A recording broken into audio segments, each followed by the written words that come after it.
దీని అమ్మ జీవితం. ఎస్, సినిమా పేరు ఇది అనమాట. ఎప్పుడు థియేటర్లో రిలీజ్ అయిందో తెలియదు, ఏ ఓటీటీకి వచ్చిందో కూడా తెలియదు. కొద్దిగా ఇంట్రెస్టింగ్ గా అనిపించింది టైటిల్. అండ్ హీరో కూడా కొద్దిగా తెలిసినటువంటి వ్యక్తి.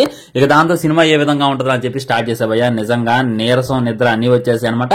సినిమా స్టార్టింగ్ పాయింట్ ఏదైతే ఉందో కొద్దిగా ఇంట్రెస్టింగ్ గా ఉంటుంది అనమాట.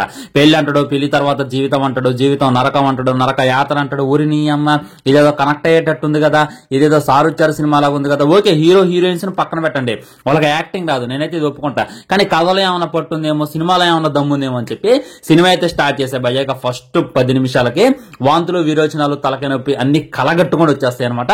మామూలుగా ఉండదు ఈ కళాఖండం. అంటే హీరో ఏం చేసిందంటే ఇద్దరు సెటప్లను అయితే పెట్టిండు, వాళ్ళతో రొమాన్స్ చేయడానికి ఈ సినిమా తీసినటువంటి ఫీలింగ్ కలిగింది అనమాట. రొమాన్స్ చేయాలంటే డైరెక్ట్ గా చేయొచ్చు కదా, ఎన్ని సినిమాలో జరగట్లేదు.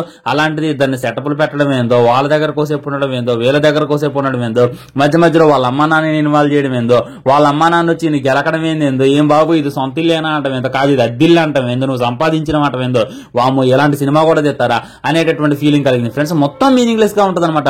సినిమా స్టార్ట్ అయిన దగ్గర నుండి ఎండ్ అయిన దాకా అసలు సంబంధం ఉండదు, ఎటుబడితే అటుపోద్ది. ఏమైనా ఇంట్రెస్టింగ్ పాయింట్ ఏమైనా చూపించాను. ఇప్పుడు మ్యారేజ్ తర్వాత జీవితం అన్నారు, మరొకటి కష్టాలు పడాలి కదా, ఆ కష్టాలను ఎంత గ్యారంటీగా చూపించాలి, అలాంటిది ఏమి ఉండదు, ఎటో వెళ్ళిపోద్ది అనమాట. నేను నా జీవితంలో చూసిన చెత్త సినిమా ఇదైతే చెప్పుకోవచ్చు అనమాట.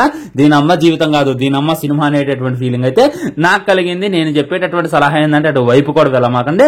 మీ ఫేవరెట్ యాప్ లో కూడా ఈ సినిమా అయితే స్ట్రీమ్ అవుతుంది అనమాట. ఇంకా అర్థం పద్నం లేనటువంటి ఆ కామెడీ సీన్స్, అర్థం పద్నం లేనటువంటి ఆ సాంగ్స్ ఎడేలు అని చెప్పి వెళ్ళిపోతా ఉంటాయి అనమాట. వీటప్పుడైతే నిజంగా విరోచనాలు అర్జెంట్ గా వచ్చేస్తాయి అనమాట. దగ్గరలో ఏమైనా వాష్రూమ్ ఉందా చూసుకోవాలనేటువంటి ఫీలింగ్ అయితే నాకు కలిగింది అనమాట. నేనైతే పర్ఫార్మెన్స్ బేసే మాట్లాడుతున్నాను అనమాట. వాళ్ళేమి ఆబ్జెక్టివ్ చేయట్లేదు, వాళ్ళేమి పర్సనల్ గా ఇది చేయట్లేదు, జస్ట్ యాక్టింగ్ పరంగా మాట్లాడుతున్నా. యాక్టింగ్ కూడా ఏం లేదనమాట.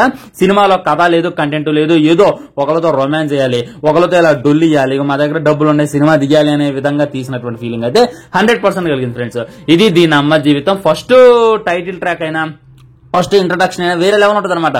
ఇది చూసి మీరు నిజంగా సినిమా చూద్దామని చెప్పి డిసైడ్ అవుతారు. కానీ చూడటం మొదలు పెట్టాక మీకైతే అర్థమైంది అది ఎంత పెద్ద కళాఖండం అనేటటువంటిది. అది ఫ్రెండ్స్, ఇక డైలీ ఈ విధంగా రివ్యూస్ వస్తామంటే ఖచ్చితంగా ఏదో ఒక మూవీ రివ్యూ అయితే అప్లోడ్ చేస్తానని చెప్పి మీకైతే ప్రామిస్ చేస్తాను. బాయ్ మరి.